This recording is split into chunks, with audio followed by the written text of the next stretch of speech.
We're going to take a look at sound in this video. Because sound is sort of complex as far as a computer goes, I'm going to cover it in a few lessons. This first lesson I'm really going to concentrate on something called analog and digital. Now, you'll probably not be questioned directly in the exam on this information in this video, but knowledge of it will help you answer the question. It could be part of the question, and if you don't know what they mean, then maybe you won't be able to understand what the question is asking you. So we're looking at sound. It's more data representation. It's binary in a computer, so it fits in with the rest of the course so far. So what we need to work out is how sound can be sampled and stored in digital form, and the effect that sample rate and duration and the bit depth have on the quality of the sound that's played back and the size of the sound file. So for the exam, you will really need to understand what affects the quality. We will look at that as with the next part in the next video. And again, the size of the sound file we'll deal with in the next video. Rather like the images, it's rather a simple equation. It's just multiplying a couple of things together, and that's all you need to know. But what I'm going to say now may go over your head in as much as it's not required for the exam, but it is important. So let's take a look at what I'm talking about. Let's start off with a thought experiment. If you were going to travel along a line, and this is my line here from A to B, let's say it's, I don't know, Land's End to John O'Groats, and there's no sea in between. It's a complete road all the way from start to finish. But if you were travelling from point A to point B over a number of days, and after each day you travelled half the distance. So after the first day you would have travelled to roughly where my cursor is now, and then for the next day you would travel half the remaining distance, which would take you to about this place where my cursor is now. So the thought experiment is, how long would it actually take you to reach point B?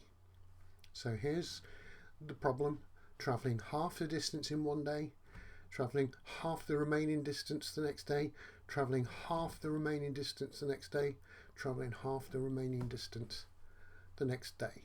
If you want to think about it and work it out, pause the video now. So in reality, you would never reach point B. You would always be jumping half the distance, half the distance, half the distance. You would never ever get to point B. And this is called a continuous line. There are no gaps. And so really it's going to take an infinite amount of steps to try to get to point B. And even after sort of infinite, if you could measure infinity, you would never get there. So that gives us a problem. So this is continuous data, and as far as we're concerned, really, continuous means analog. So I'm going to be using the word analog, and you're probably going to see the American and English spelling of it as we go through this video. But analog data is a special kind of data. It's real world data. So a computer cannot possibly represent analog data in its true form, because we'd need an infinite amount of memory or storage space, and that is absolutely impossible. But we do use analog data. We record videos, we record sound, we measure temperatures, we do a lot of things that are analog, and we represent them in a computer. And the way to do that is we convert it into a digital form, binary. And the problem with converting it into binary is we actually lose a bit of the original data, because we can't represent all of it. We can only represent a portion of it, an approximation of it. So it's not the whole data. But we try by the amount of data we try and measure and the amount of data we try to store, the better the approximation, the better the quality of the actual original data we get. So really, the more data we can record digitally, then the better the quality of the end product. And in some cases, you wouldn't even know that you were sort of representing it digitally. Take a video, for example, or if you watch a film, you can't see the gaps in between the individual frames. But if you could actually analyze that video in a program, you would be able to see each and every single frame, and you wouldn't be able to notice the difference between the two. And that's because the changes would be incredibly small. And it's possible now because we've got lots of memory that we can actually store that information. Previously, when we had very small amounts of memory, videos were almost impossible to do because they were just too jumpy. And you get that effect with latency, or lag as you like to call it. It kind of stops the video and waits for the data to catch up. What we're really interested in is sound, and sound is an example of analog data. So let's see. Everywhere in the real world we see analog data. Just the sun going, or the earth going around the sun. That's a silly thing to say, sun going around the earth. It doesn't do that, but it does rise in the morning and sets in the evening. And it doesn't jump. It's got a smooth transition all the way around, like going back to that thought experiment. In between 2 points, there's an infinite amount of points that the sun is going to travel through. It's analog data, and virtually everything we see in the real world is analog. And we try our very best to represent that in a computer. There's a computer program for just about everything. Well, if everything is analog and a computer is digital, we need to be able to convert all of the aspects of the real world into a discrete amount of data.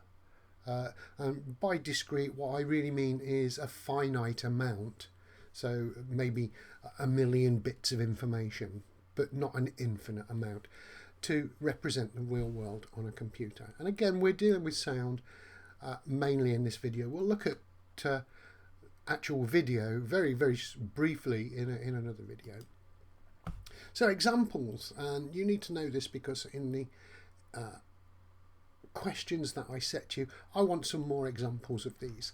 So on the left I've got analog items. So for example, this watch is an analog item. The hands move around continuously, they don't jump. And on the right hand side I've got the digital equivalent. So a watch has an analog and it has a digital equivalent, and the same goes for a thermometer. The temperature rises, it doesn't jump between the 2 points. However, we can have a digital thermometer which measures the temperature and gives us a digital output. And in your questions I'm asking you for some more examples of these. So can you find an analog item and find its digital equivalent? So sound. In the real world, sound is a continuous line. As we can see here, this is pretty much what we call a sine wave.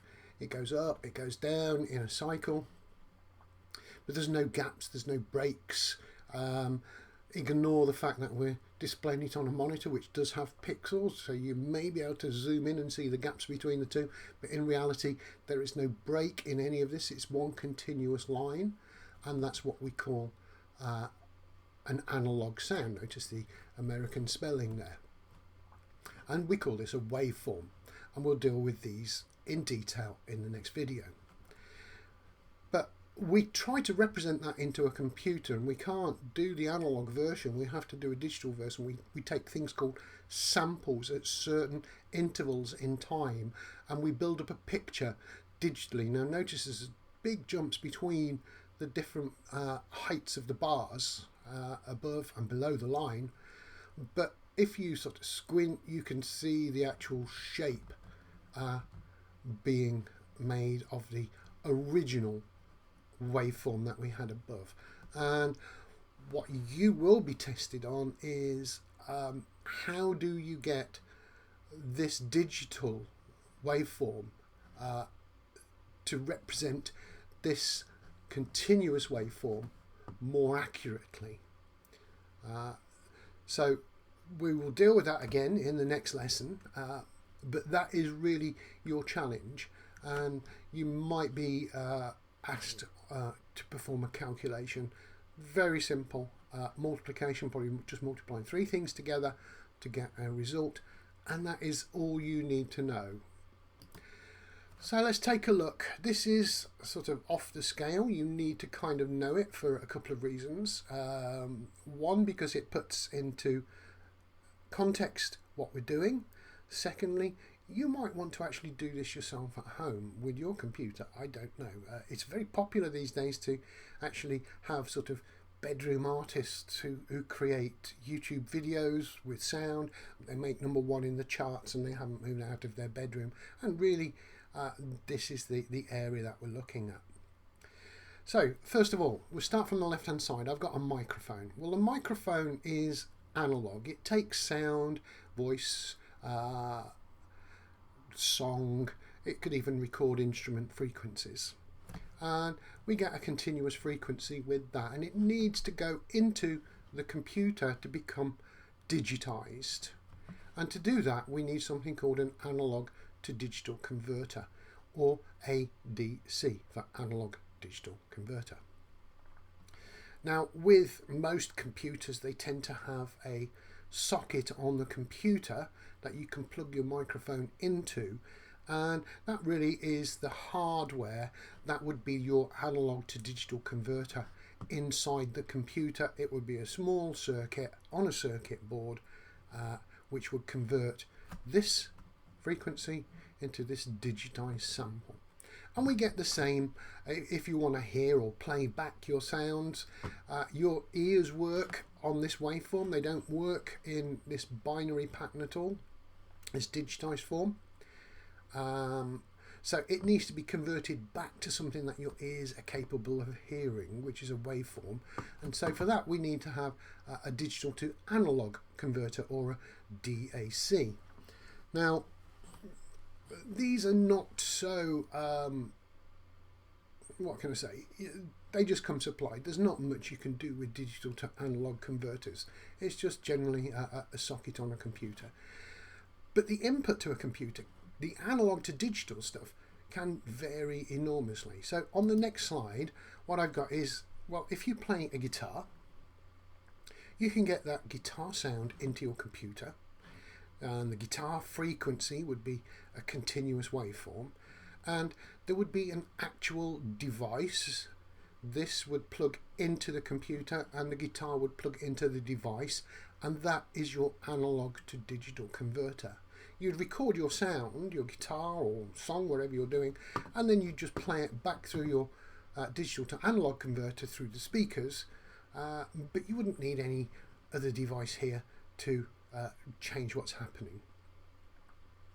So on the analog to digital side, you may have a device built into your computer on the circuit board, such as the microphone socket, or you might have a separate piece of equipment. Now, sometimes it could even be software.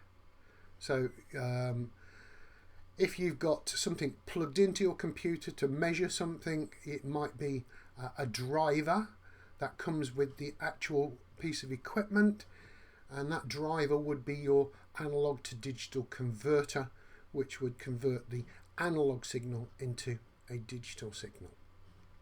So that's pretty much all that I want to tell you about the analog and digital converters. As I said, you need to know about it. It may appear, these words may appear in the exam, but you won't be asked about this. Again, if you've got an interest and you want to play your guitar, then now you know you need to have an analog to digital converter to make it work, and of course some software that comes with it. I've also given you a video which sort of links with the last slide. Again, it's just for interest. Please watch it. It's got sort of, it talks in context. So there's a chap talking about digital conversion, etc., etc., but not really to sort of beginners. It's kind of a bit more complex. It's useful to listen to how people speak about these things. There's also the question sheet that I need you to complete.